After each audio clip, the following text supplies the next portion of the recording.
بسم الله الرحمن الرحيم الذين يؤمنون بالغيب ويقيمون الصلاة ومما رزقناهم ينفقون نستغفره ونؤمن به ونتوكل عليه ونعوذ بالله من شرور أنفسنا وسيئات أعمالنا من يهد الله فلا مضل له ومن يضلل فلا هادي له وأشهد أن لا إله إلا الله وحده لا شريك له وأشهد أن محمدا عبده ورسوله أرسله بالحق بشيرا ونذيرا وداعيا إلى الله بإذنه وسراجا منيرا أما بعد فإن خير الحديث كتاب الله وخير الهدي هدي محمد صلى الله عليه وسلم وشر الأمور محدثاتها وكل محدثة بدعة وكل بدعة ضلالة وكل ضلالة في النار أما بعد فأعوذ بالله السميع العليم من الشيطان الرجيم بسم الله الرحمن الرحيم يا أيها الناس اتقوا ربكم الذي خلقكم من نفس واحدة وخلق منها زوجها وبث منهما رجالا كثيرا ونساء واتقوا الله الذي تساءلون به والأرحام إن الله كان عليكم رقيبا يا أيها الذين آمنوا اتقوا الله وقولوا قولا سديدا يصلح لكم أعمالكم ويغفر لكم ذنوبكم ومن يطع الله ورسوله فقد فاز فوزا عظيما يا أيها الذين آمنوا اتقوا الله حق تقاته ولا تموتن إلا وأنتم مسلمون وقال الله سبحانه وتعالى وأعدوا لهم ما استطعتم من قوة ومن رباط الخيل ترهبون به عدو الله وعدوكم معزز علماء کرام، نوجوان دوستوں، قابل قدر بزرگوں اور اسلامی ماں اور بہنوں، ہم ہمیشہ اپنے رب اللہ ذوالجلال خالق والاکرام کی تعریف بجا لاتے رہیں، انہی الفاظ میں جن الفاظ کو اللہ تعالیٰ نے اپنی ذات کے لیے خاص کیا اور انبیاء کو سکھایا ہے اور آسمانی کتابوں میں ان الفاظ کو محفوظ کیا ہے، انہی الفاظ کے ساتھ ہم اللہ کی تعریف بجا لاتے رہیں۔ سبحان اللہ و بحمدہ سبحان اللہ العظیم، سبحان اللہ و بحمدہ عدد خلقہ و رضا نفسہ و زینت عرشہ و مداد کلماتہ۔ یہ تعریف اسی لیے کہ اس نے ہم سب کو انسان بنایا، مسلمان بنایا، نبی کریم صلی اللہ علیہ وسلم کا امتی بنایا اور ہماری ضروریات کے لیے ہر نعمت کو ہم پر نچھاور کیا ہے۔ درود و سلام ہو پیارے نبی جناب محمد رسول اللہ صلی اللہ علیہ وسلم کی ذات پر کہ آپ نے اللہ کا یہ دین ہم تک مکمل طور پر پہنچا دیا ہے، اس دین میں کسی قسم کی کوئی کمی نہیں ہے اور نہ زیادتی کی کوئی گنجائش باقی ہے۔ معزز حاضرین، آئے دن ہم اخبارات میں اور نیوز اور میڈیا ذرائع ابلاغ کے ذریعے سے ہمارے ملک میں پیش آنے والے حالات کا بغور مطالعہ کر رہے ہیں کہ کہیں پر ناجائز طور پر مسلمانوں کو چند مٹھی بھر لوگ ستا رہے ہیں، مساجد پر حملہ ہو رہا ہے اور جہاں کوئی حلیہ بشرا اور لبادہ اوڑھنے والا مسلمان نظر آتا ہے تو اس کے ساتھ تشدد کیا جا رہا ہے۔ تریپورہ کے اندر جو صورتحال پیدا کی گئی ہے، پورا ہندوستان اور پورے سیکولر لوگ اس کی مذمت کر رہے ہیں، لیکن فرقہ پرستوں کے عزائم کمزور ہوتے نظر نہیں آ رہے ہیں۔ پورے ملک میں ایک خوف کا ماحول بپا کیا جا رہا ہے۔ ایسی صورت میں ہم مسلمان کیا کریں؟ ہماری کیا تدبیر ہونا چاہیے؟ ہم ان حالات کا مقابلہ کس طریقے سے کر سکتے ہیں؟ شریعت اسلامیہ اس ضمن میں ہماری کیا رہنمائی کر سکتی ہے؟ ہمیں یہ جاننا اور اس پر عمل کرنا اور ان سارے ذرائع کو استعمال کرنا جو ہمارے نبی جناب محمد رسول اللہ صلی اللہ علیہ وسلم نے ہم کو بتائے ہیں، یہ ہمارے لیے بہت ضروری ہے۔ ہماری سوچ، ہماری فکر، ہمارے افکار، ہمارے نظریات اور ہماری تدابیر نہ ہمیں سرخرو کرنے والی ہیں اور نہ ہم اس سے کامیاب ہونے والے ہیں، چونکہ ہم مومن اور مسلمان اسی لیے ہیں کہ اللہ اور اس کے رسول کے چاہنے والے اور اس کے تابع دار ہیں۔ اور ظاہر سی بات ہے کہ جب تک ہم انہی نقوش پر چلتے رہیں گے تو کامیاب رہیں گے، اور جب ان نقوش کو چھوڑ دیں گے تو ہم ناکام ہو جائیں گے۔ ایسا بھی نہیں ہے کہ جو صورتحال سے ہم گزر رہے ہیں تاریخ کی کوئی نئی صورتحال ہو۔ ہر نبی اور ہر نبی پر ایمان لانے والے اس کسوٹی سے گزر چکے ہیں، اور ہر وہ مسلمان جو اللہ اور اس کے رسول سے محبت کرتا ہے اس کو اس کسوٹی سے گزرنا ہی پڑے گا۔ اس سے ڈرنا، اس سے گھبرانا یہ بزدلی کی نشانی ہے، اور اسلام نے بزدلی کو پسند نہیں فرمایا۔ میں قرآن اور سنت کے چند حوالوں سے تھوڑی سی آپ کی رہنمائی کرنا چاہتا ہوں، ایسی رہنمائی جو ہمارے علم کے مطابق ہم سب کے لیے مفید اور کارگر ثابت ہو سکتی ہے۔ اسلام نے ہم لوگوں کو اقدام کا حکم نہیں دیا ہے، اور نہ اقدام کرنے کی تدبیر اللہ تبارک و تعالیٰ نے ہم کو سکھایا ہے۔ اللہ کے پیارے حبیب جناب محمد رسول اللہ صلی اللہ علیہ وسلم نے جتنی بھی جنگیں لڑی ہیں، ان تمام جنگوں میں کہیں پر بھی آپ صلی اللہ علیہ وسلم نے اقدامی جنگ کہیں پر بھی نہیں لڑی۔ بدر کی لڑائی دفاع کی لڑائی تھی، احد کی لڑائی دفاع کی لڑائی تھی، حنین کی لڑائی دفاع کی لڑائی تھی، حتیٰ کہ تبوک میں اللہ کے نبی صلی اللہ علیہ وسلم 30,000 صحابہ کو لے کر نکلے تو وہ بھی دفاع کے لیے تھا۔ اقدام کہیں پر بھی اللہ کے نبی صلی اللہ علیہ وسلم نے نہیں کیا، اپنا دفاع کیا، کیونکہ مشرکین خاموش نہیں رہا کرتے تھے، وہ وقتاً وقتاً کچھ ایسی چال بازیاں اختیار کرتے تھے جس سے مسلمان سوسائٹی میں، سماج میں ہیجان پیدا ہو جائے، وہ ہیبت میں آ جائیں، وہ گھبرا جائیں۔ ایک چھوٹی سی بات میں آپ کو بتلاتا ہوں کہ احد کی لڑائی چل رہی ہے، اللہ کے نبی کے شہادت کی خبر اڑا دی گئی تاکہ مسلمان کمزور ہو جائیں۔ ایسے ہی صلح حدیبیہ کا موقع ہے، اللہ کے نبی نے مکے والوں کے پاس حضرت عثمان رضی اللہ عنہ کو اپنا ایلچی بنا کر بھیجا، حضرت عثمان کی شہادت کی خبر اڑا دی گئی، نتیجے میں بیعت رضوان پیش آئی، بعد میں یہ چیز جھوٹی ثابت ہوئی۔ تبوک کی جنگ میں رومیوں نے شام میں پڑاؤ ڈالنے کا ایک ناٹک کیا، اور اللہ کے نبی اس کے دفاع کے لیے 30,000 صحابہ کو لے کر نکلے۔ تبوک میں 20 دن تک اللہ کے نبی نے قیام کیا، وہاں پر وہ غلط جھوٹی خبر ثابت ہو گئی، لیکن اللہ کے نبی جب واپس لوٹے تو اطراف کے سارے قبائل جو عیسائی قبائل تھے ان لوگوں کو دعوت دین دیا، اور ان تمام کو اسلام کی آغوش میں لے کر واپس آئے تھے۔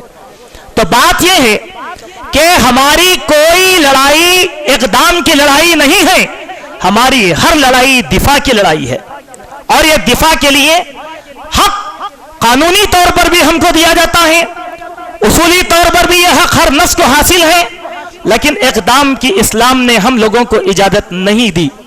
اسی لیے قرآن مجید کی وہ آیت جس کو میں نے آپ کے سامنے پڑھا ہے سورہ انفال کی آیت نمبر 60، جس میں اللہ تبارک و تعالیٰ نے ارشاد فرمایا وَأَعِدُّوا لَهُم مَّا اسْتَطَعْتُم مِّن قُوَّةٍ وَمِن رِّبَاطِ الْخَيْلِ، کہ اے ایمان والو تم ان کے مقابلے کے لیے اپنی طاقت بھرپور ایک طرف جمع کر لو گھوڑوں کی تیاری کے ذریعے سے، تاکہ تم اللہ کے دشمنوں کو ڈرا سکو۔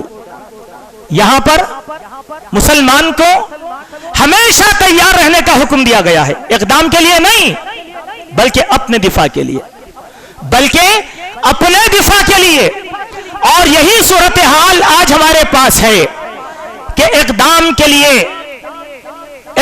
کے لیے سیاستدان تو سامنے ہیں جو ورغلا کر فرقہ وارانہ فسادات کروا دیتے ہیں، لیکن دفاع کی ترغیب دینے والا مسلمان کے لیے کوئی نہیں ہے۔ ہم یہ سمجھتے ہیں کہ اس موضوع پر گفتگو کرنا بیکار ہے جو ہونے والا نہیں ہے۔ میں ایک سوال آپ سے کرنا چاہتا ہوں، وہ سوال یہ ہے کہ آپ کے پاس حفاظت کی طاقت نہیں ہے، قوت نہیں ہے، تو پھر اس مال کے جمع کرنے کا فائدہ کیا ہے جس کی ہم حفاظت نہیں کر سکتے؟ وہ زمین، وہ جائیداد، وہ مکانات خریدنے کی ضرورت کیا ہے جس کی ہم حفاظت نہیں کر سکتے؟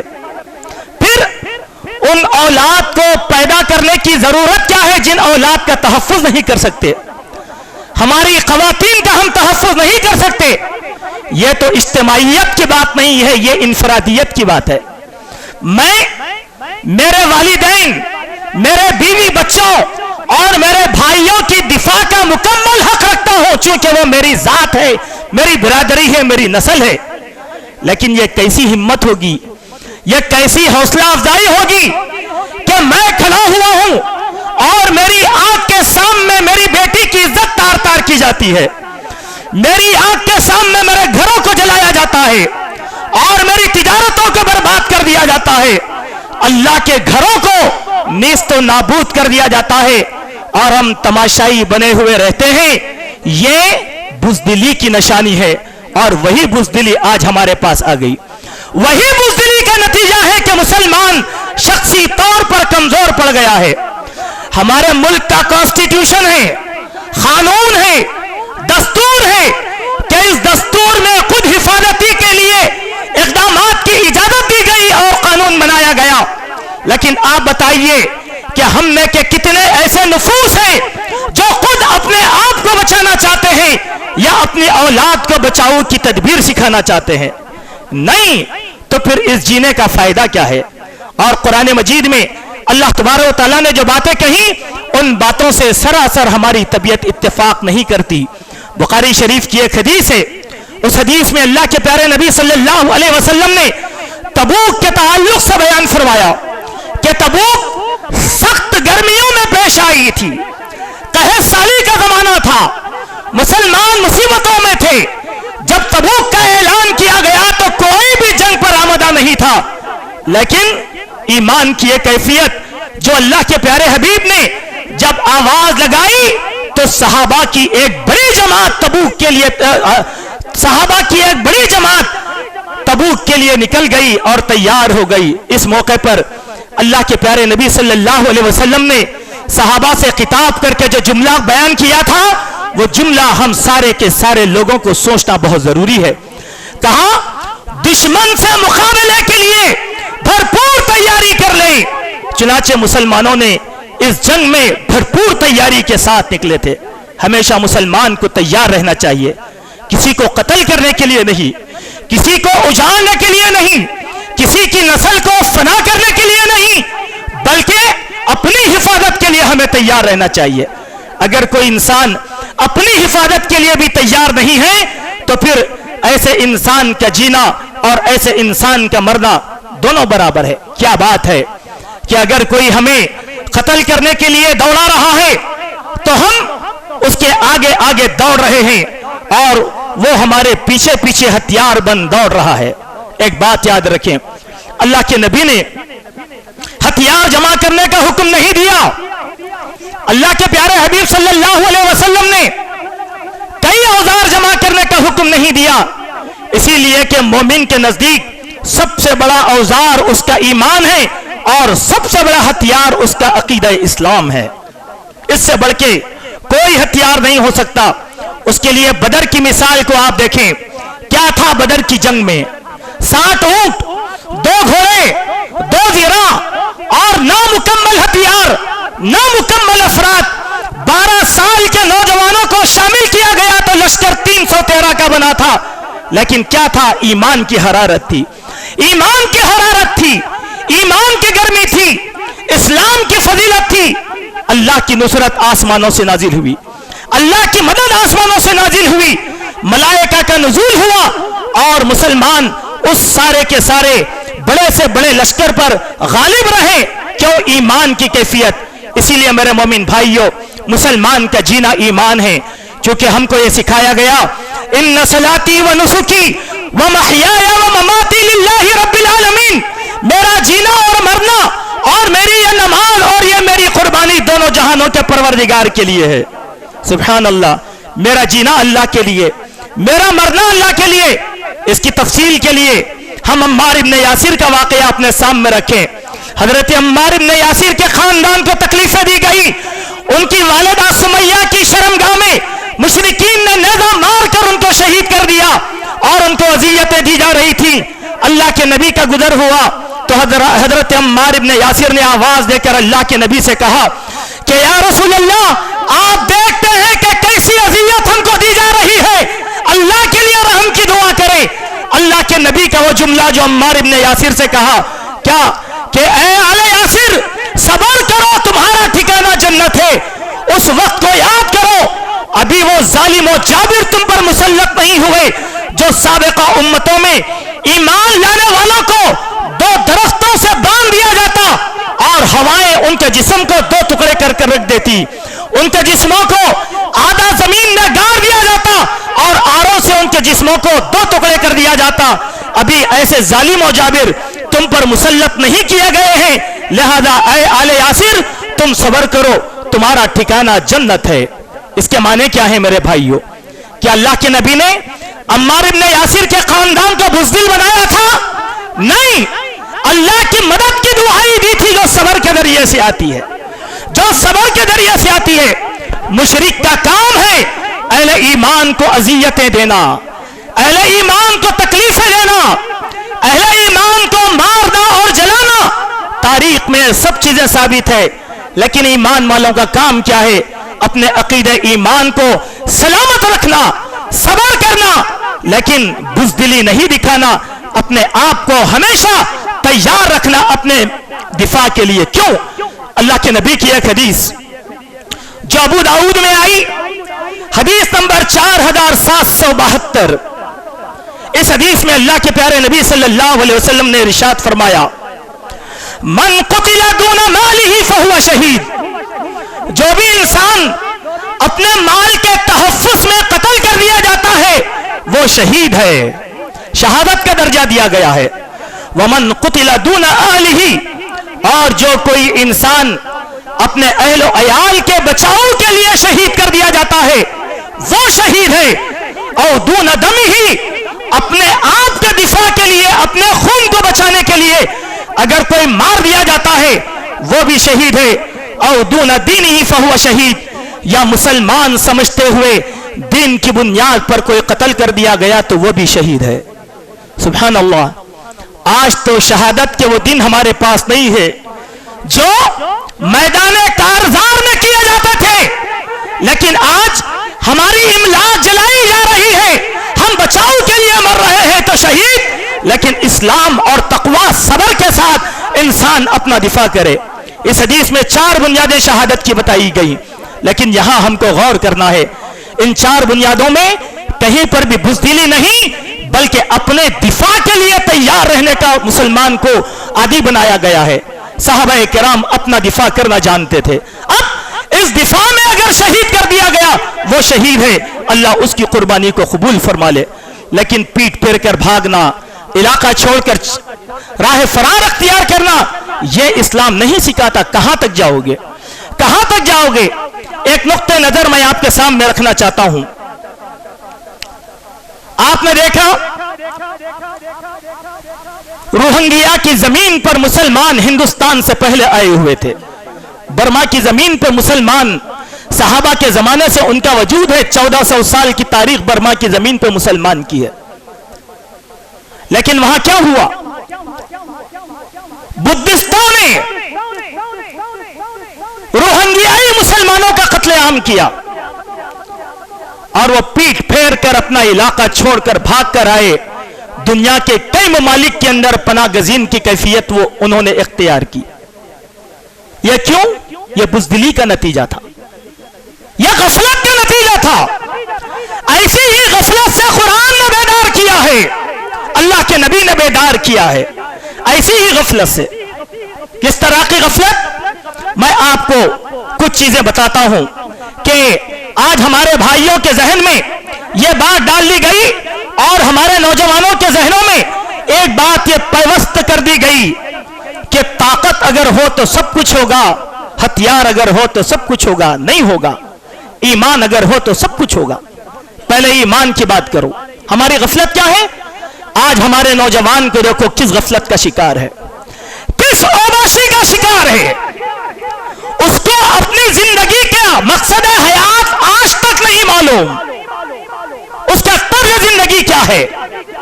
اور تو اور عام مسلمانوں سے ہٹ کر میں اپنے صحیح العقیدہ نوجوانوں سے کہنا چاہتا ہوں کہ دن بدن حالات کے تاثرات ان پر کس طریقے سے نمودار ہو رہے ہیں. ان کا لباس, ان کا اٹھنا اور بیٹھنا اور ان کی ظاہری وضاحت کہاں سے مومنانہ نظر آتی ہے. آج ہمارے بہت سے نوجوان ہیں جو صحت بنانے کے لیے دنگل کو جاتے ہیں, جم کو جاتے ہیں اور اپنا جسم بناتے ہیں. لیکن ان کا جسم کس کے لیے بنایا جا رہا ہے؟ اپنے دفاع کے لیے نہیں, اس کو معشقے کے لیے اپنا جسم بنا رہے ہیں. چھوٹے چھوٹے کپڑے پہن کر اپنے مسلس اور اپنی جسمانی کیفیت کو بازار میں لگا رہے ہیں. یہ کتنی گلی غفلت ہے. اس کو چھپاؤ میرے نوجوان دوستو. یہ ظاہر کرنے کے لیے نہیں ہے, یہ چھپا کر حفاظت سے رکھنے کے لیے ہے, تاکہ کل تمہارے دفاع کے لیے کام آئے, تمہاری بیٹی کے دفاع کے لیے کام آئے, تمہارے مال کو بچانے کے لیے کام آئے. لیکن یہ سوچ اور نظریہ کہاں ہے؟ راتوں کا جاگنا, گاڑیوں کا دوڑانا, شہر کی صورتحال کو متزلزل کر دینا, یہی زندگی آج نوجوانوں کی ہے. عمومی ہماری زندگی کیسی ہے مسلمانوں کی؟ اجتماعی زندگی غفلت کا شکار, اور غافلوں کی مدد اللہ تبارک و تعالیٰ نہیں کرتا. لیکن آج ہم سب غفلت میں پڑے ہوئے ہیں. اسراف ہماری زندگی کا شیوا, دکھاوا یہ ہماری زندگی کی عادتیں, پہناوا یہی مقصد ہے حیات. لیکن اللہ کے بندوں کبھی سوچو کہ اس کے تحفظ کے لیے تم نے اپنے آپ کو کیوں تیار نہیں کیا؟ یہی چیز ہے. اگر جم جانے سے, بہت کھانے سے طاقت آ سکتی تو پھر وہ 313 اقلیت کے اندر نہیں رہتے تھے. وہ 313 اللہ کے دربار میں شہادت کے لیے نہیں آتے تھے. آؤ جہاں ہم غلطی کر رہے ہیں اس غلطی کی اصلاح کرو. غلطی کی اصلاح کیسے ہوگی؟ اللہ تبارک و تعالیٰ نے ارشاد فرمایا سورہ ہود آیت نمبر 11 آیت نمبر 52, اللہ نے فرمایا وَيَا قَوْمِ, اے میری قوم, استغفروا ربکم, اپنے رب سے استغفار کرو, ثم توبوا الیہ, پھر توبہ کرو اللہ کے دربار میں, یرسل السماء علیکم مدرارا, آسمانوں سے موسلا دھار بارش کو اللہ نازل کرے گا, وَيَزِدْكُمْ قُوَّةً إِلَىٰ قُوَّتِكُمْ, تمہاری موجودہ قوت میں قوتوں کا اضافہ کرے گا. دیکھیے علت کیا ہے؟ علت کیا ہے؟ اپنے گناہوں کو اللہ کے سامنے پیش کر کے استغفار کرو, تمہاری طاقت میں اضافہ ہوگا. آج ہم کیا کہتے ہیں؟ ہماری قوت کہاں ہے؟ ہماری سنوائی کرنے والا کون ہے؟ یہ ساری دنیا گونگی اور بہری بنی ہوئی ہے, لیکن وہ اللہ سمیع بصیر ہے. ان اللہ معنا, وہی اللہ ہمارے ساتھ ہے. اس سے بڑھ کے اور کس کی مدد چاہیے؟ اس سے بڑھ کے اور کیا چاہیے؟ ساری کی ساری قوتیں اللہ تبارک و تعالیٰ کے قبضہ قدرت میں ہیں. ساری قوتیں اللہ کے پاس ہیں. جب اللہ کے پاس اتنی قوتیں ہیں تو ان ظاہری قوتوں کا کیا ڈرنا؟ غلطی کا ہے, گناہ, میں آپ کو بتاتا ہوں تو بڑا تعجب ہوگا، ایسا کون سا گناہ ہے جو آج امت مسلمہ چھوڑی ہوئی ہے؟ کوئی ایک بتاؤ، یا میری اس مسجد میں بیٹھے ہوئے لوگوں میں کوئی یہ بتائے کہ میں نے کوئی گناہ کا ارتکاب نہیں کیا۔ پھر میرے دوستو بتاؤ، اللہ ظالموں اور جابروں کو مسلط نہیں کرے گا تو اور کیا ہوگا؟ اور کیا ہوگا؟ ہم غفلت میں پڑے ہوئے ہیں اور اللہ بیداری میں ہے۔ آج زنا سرے عام ہوتا ہے، ہمارے نوجوان زنا کی لت میں ہے، سود قدم قدم پر آیا ہے۔ اگر بات شرمندگی کی نہیں ہوتی اور اگر تمہارے پاس ایمان ہے تو میں ہاتھ اٹھا کر پوچھتا کہ کتنے ایسے لوگ ہیں جنہوں نے اب تک سود پر اپنی گاڑیاں لے کر چلا نہیں رہے ہیں؟ بتاؤ تو صحیح، کیا یہ گناہ نہیں ہے؟ اور تو اور مسجدوں میں امامت کرنے والے وہ امام سود پر اپنی زندگی گزار رہے ہیں، دینی ادارے چلانے والے فائنانس پر گاڑیاں لے کر فائنانس لے کر اپنے اداروں کو چمکا رہے ہیں۔ اور یہ بات کوئی غلط نہیں ہے، یہ بات آج دینداروں کی صفوں میں ہے، تو پھر کیا اللہ تعالیٰ بزدل نہیں بنائے گا؟ کیا اللہ تعالیٰ یہ صورتحال پیدا نہیں کرے گا؟ آؤ میرے دوستو، یہ ساری مصیبتوں کا ایک علاج اللہ کے دربار میں اپنے ایک ایک گناہ پر آنسو بہاؤ، اپنے ایک ایک گناہ پر۔ ایک واقعہ تاریخ کا سرسری طور پر میں آپ کے سامنے ذکر کرتا ہوں۔ خالد بن ولید کا زمانہ ہے، ایران میں 6 مہینوں تک جنگ جاری ہے۔ اس جنگ کی طوالت فتح میں تبدیل نہیں ہو رہی ہے۔ بادشاہ نے کہا، ایران کے بادشاہ نے جو آتش پرست تھا، کیا بات ہے، مسلمانوں میں یہ چابک دستی کس طریقے سے ہے؟ اتنی بہادری کہاں سے آئی؟ آخر وہ کیا کھاتے ہیں، کیا پیتے ہیں؟ ذرا تحقیقات کرو۔ ان کے جاسوسوں کا ایک لشکر مسلمانوں کی صفوں میں داخل ہو گیا۔ 10 دن سے زائد اس نے قیام کیا مسلمانوں کے ساتھ، اور اپنی جاسوسی کی پوری کیفیت لے جا کر اپنے بادشاہ کے سامنے رکھ دیا۔ کہا، بادشاہ ہمارا مشورہ ہے کہ مسلمانوں کی اطاعت قبول کر لو، کیونکہ اس قوم سے لڑ کر ہم کبھی فتح یاب نہیں ہو سکتے۔ بولے کہ کیوں؟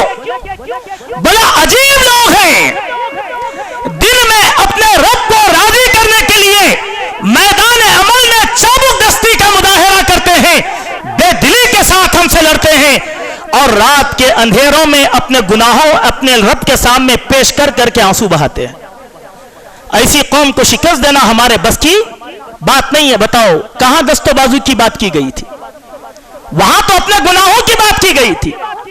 اور بعض ہمارے احباب اور ساتھی ہیں، آ کر سوالات کرتے ہیں، ان کے سوالات کا لب لباب یہ ہوتا ہے کہ ہم کسی نہ کسی طریقے سے ان کی مجبوری کو سن کر ایسا فتویٰ دیں جہاں پر اس کو حلال کر لیا جائے، اور کل کے دن جا کر صفوں میں کہتے ہیں، میں نے فلاں صاحب سے پوچھا تھا، خرم جامعی سے پوچھا تھا، انہوں نے کہا ہاؤس لون لے سکتے ہیں، میں نے لے لیا، میری کیا غلطی ہے؟ لا الہ الا اللہ۔ خود تو گرے گڑھے میں اور دوسرے ساتھ اہل علم کا ایسا ہوا ہے، ایسا ہوا ہے۔ روئے زمین کا کوئی بھی ایسا سلفی عالم دین نہیں ہے جو سود اور شراب کی کسی بھی قسم کو علتاً حلال کر سکتا ہے، اور اگر کسی عالم نے اس کو کر لیا تو اس کو عالم کہنے کا کوئی حق نہیں ہے، کیونکہ اس نے اللہ اور اس کے رسول کے خلاف علانیہ جنگ کرنے کا اعلان کیا ہے۔ سبحان اللہ میرے بھائیوں، تو معلوم کیا ہے؟ غلطیوں کو اللہ کے سامنے پیش کرو، تمہاری طاقت بڑھے گی، تمہاری قوت بڑھے گی۔ وہ طاقت اور قوت کیسی بھی ہو، اللہ تبارک و تعالیٰ بڑھا کر دکھائے گا۔ ایک بات میں آپ کے سامنے عرض کا، تاریخ پڑھ کر دیکھو، تاریخ میں ایک بات ہے، ہم کیا سمجھتے ہیں کہ مسلمانوں کی اکثریت ہو جائے تو مسلمان محفوظ رہیں گے؟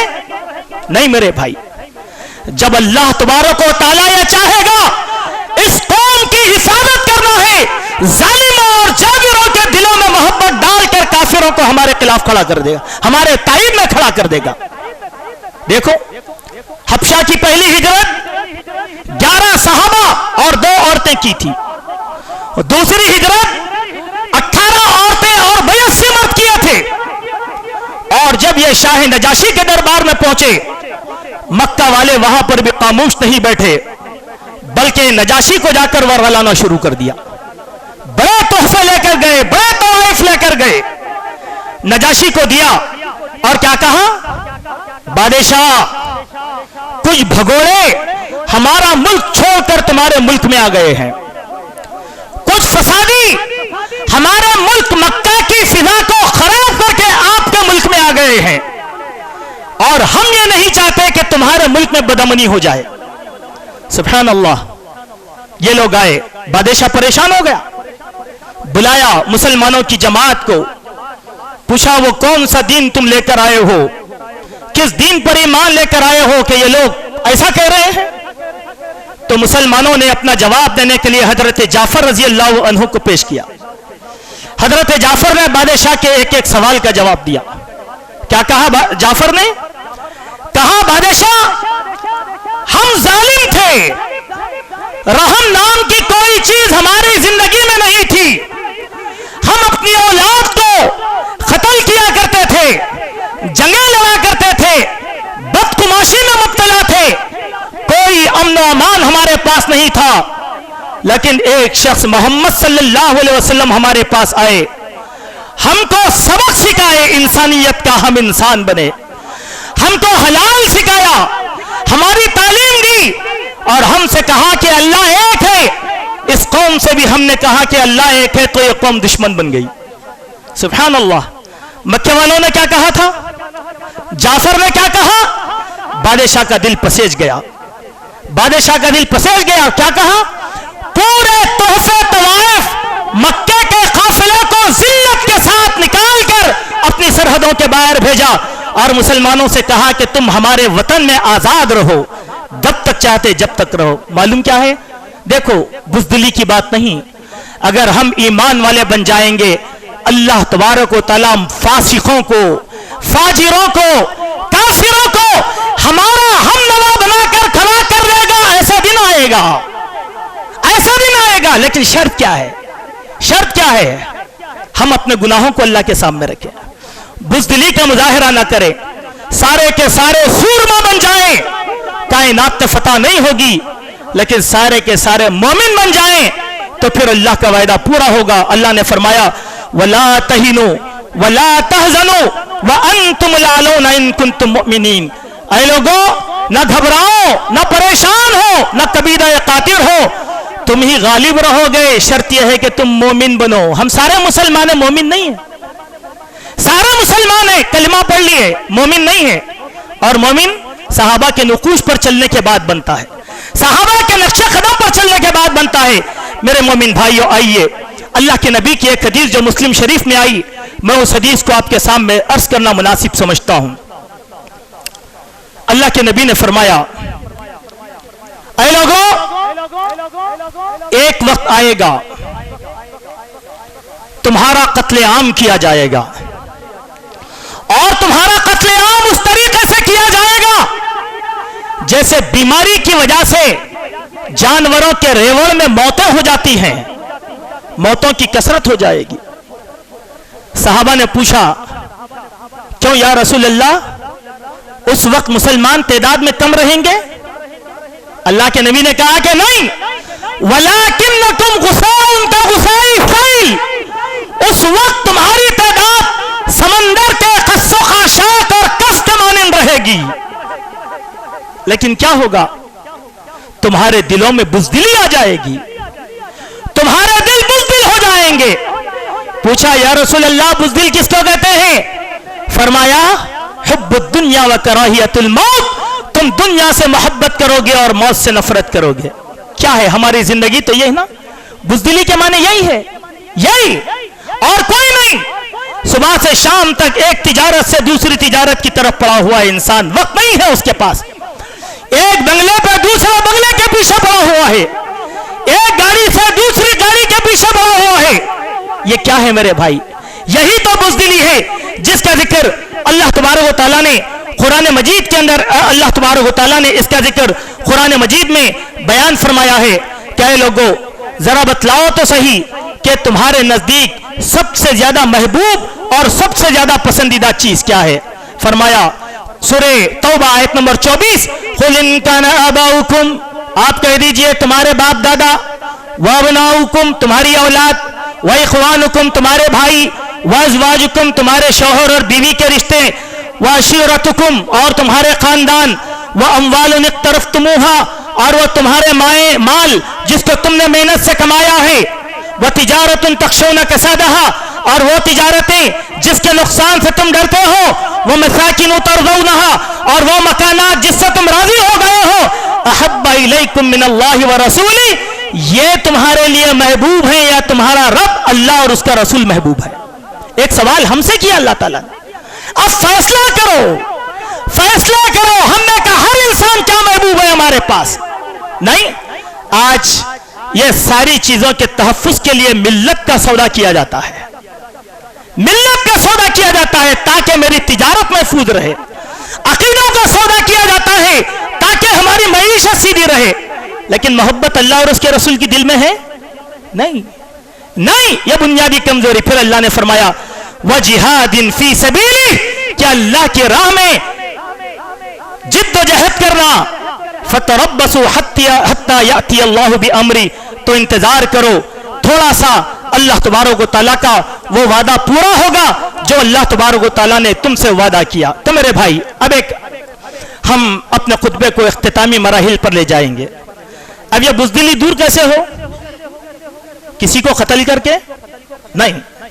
میں ایک بات آپ کے سامنے کہتا ہوں, ہندوستان کی سرزمین پر رہنے والے 135 کروڑ آبادی میں جہاں مسلمان 22 کروڑ کی تعداد میں ہیں, 22 کروڑ مسلمانوں میں سے کسی مسلمان کو کسی غیر مسلم سے نفرت نہیں ہے اور نہ ہونی چاہیے.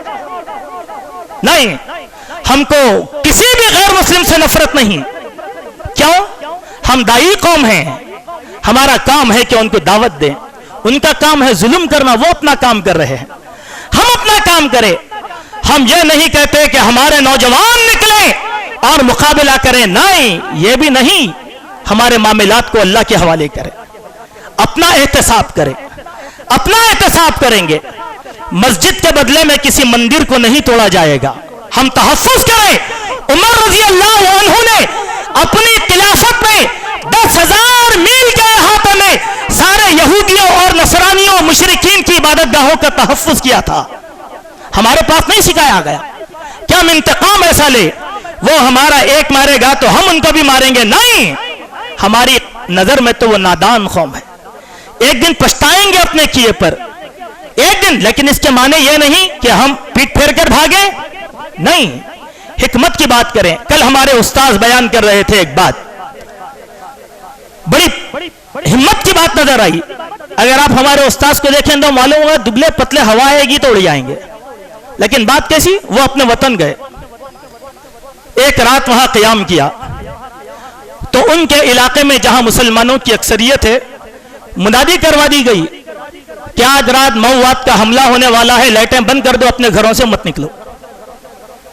ہمارے استاد سنے, بولے یہ کون بولا تم کو؟ بولے کہ نہیں پوری افواہ ہے آپ نے. بولے نہیں, میں نکلوں گا. بولے میں مسجد سے نکلوں گا, اکیلا ان کا مقابلہ کروں گا, جو ہوتا دیکھا جائے گا, تم لوگ بھی لائٹیں کھلی رکھو. کچھ ہوا ہی نہیں, کچھ ہوا ہی نہیں. یہ حوصلے کی بات ہے, یہ حوصلے کی بات. اگر ہوتا بھی وہ تو دائی اللہ ہے, اپنے دلائل سے ہر ایک کو قائل کر سکتا ہے, ہر ایک کو قائل کر سکتا ہے. اسی چیز کا نام ہے حوصلہ. یہ ایمان ہے, یہ ایمان ہے. اگر کوئی کہے ہوگا, جو دیکھا ہوگا دیکھا جائے گا. ہم اپنی حد میں رہیں اور اپنا تحفظ کریں. آخری بات, اب بزدلی کا علاج کیا ہے میرے بھائی؟ بزدلی کا علاج ہے دعا. بزدلی کا علاج کیا ہے؟ دعا. سبحان اللہ, اللہ کے پیارے نبی صلی اللہ علیہ وسلم نے 3 ایسی دعائیں ہم کو سکھائی ہیں. اگر یہ 3 دعائیں ہماری ہر دعا میں کریں تو ہمارے مسائل حل. اللہم انی اعوذ بک من الجبن, اے اللہ بزدلی سے میں تیری پناہ میں آتا ہوں. واعوذ بک ان ارد الی ارذل العمر, وَأَعُوذُ بِكَ مِن فِتْنَةِ الدُّنْيَا وَأَعُوذُ بِكَ مِنْ عَذَابِ الْقَبْرِ. اور یہ دعائیں الحمدللہ حسن المسلم کتاب میں کرتے رہو. پہلے بزدلی سے پناہ مانگا اللہ کے نبی نے. دوسری دعا اللہم انی اعوذ بک من الہم والحزن والعجز والکسل والبخل والجبن وضلع الدین وغلبۃ الرجال. کتنی دعائیں یہاں پر آ گئی. اے اللہ بزدلی سے میں پناہ مانگتا ہوں, غیر لوگوں کے دبدبے سے بھی تیری پناہ مانگتا ہوں. سبحان اللہ. کیا کبھی کیا یہ دعا؟ کیا کبھی کیا یہ دعا؟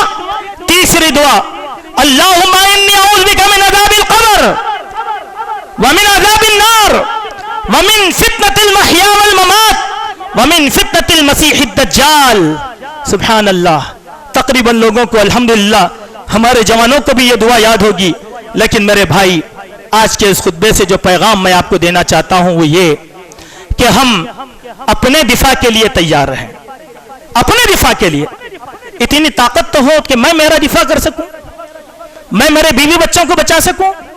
اگر یہ بھی نہیں ہے تو دنیا میں مرنے کے لیے تیار ہو. بے موت مارے جاؤ گے, بے موت مارے جاؤ گے, بے سبب مارے جاؤ گے. اللہ تبارک و تعالیٰ سے دعا ہے الہ العالمین ہم سب کو حوصلہ عطا فرما, ایمان عطا فرما. اے اللہ استغفار کرنے کی توفیق عطا فرما.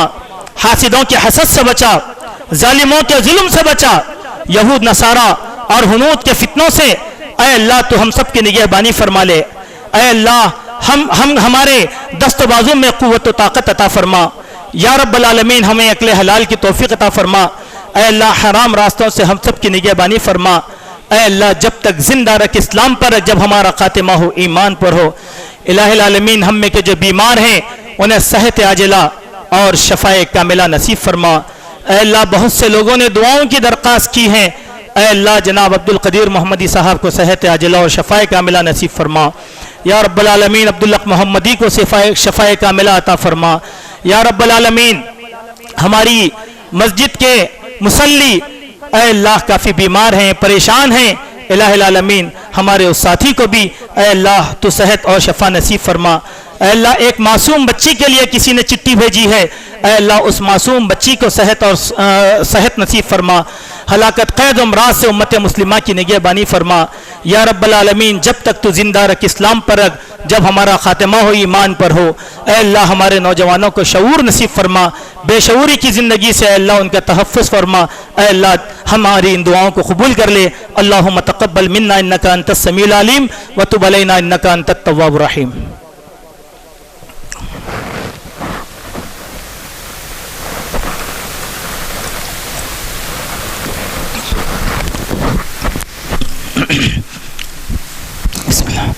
ان الحمد لله لك الحمد حمدا كثيرا طيبا مباركا. ما بعد اعوذ بالله السميع العليم من الشيطان الرجيم. بسم الله الرحمن الرحيم. ان الله وملائكته يصلون على النبي يا ايها الذين امنوا صلوا عليه وسلموا تسليما. اللهم صل على محمد وعلى ال محمد كما صليت على ابراهيم وعلى ال ابراهيم انك حميد مجيد. اللهم بارك على محمد وعلى ال محمد كما باركت على ابراهيم وعلى ال ابراهيم انك حميد مجيد. وصلي وسلم على جميع الانبياء والمرسلين والملائكه المقربين والصحابه رضوان الله عليهم اجمعين. اللهم انصر من نصر الدين وخذل من خذل الدين ودمر اعداء الدين وانصر عبادك المخلصين.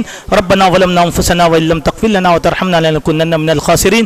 ربنا هب لنا من ازواجنا وذرياتنا وقرة اعين واجعلنا للمتقين اماما. اللهم احفظنا عن كل بلاء الدنيا وعذاب الاخره. توفنا مسلما والحقنا بالصالحين. لا اله الا انت سبحانك انا كنا من الظالمين.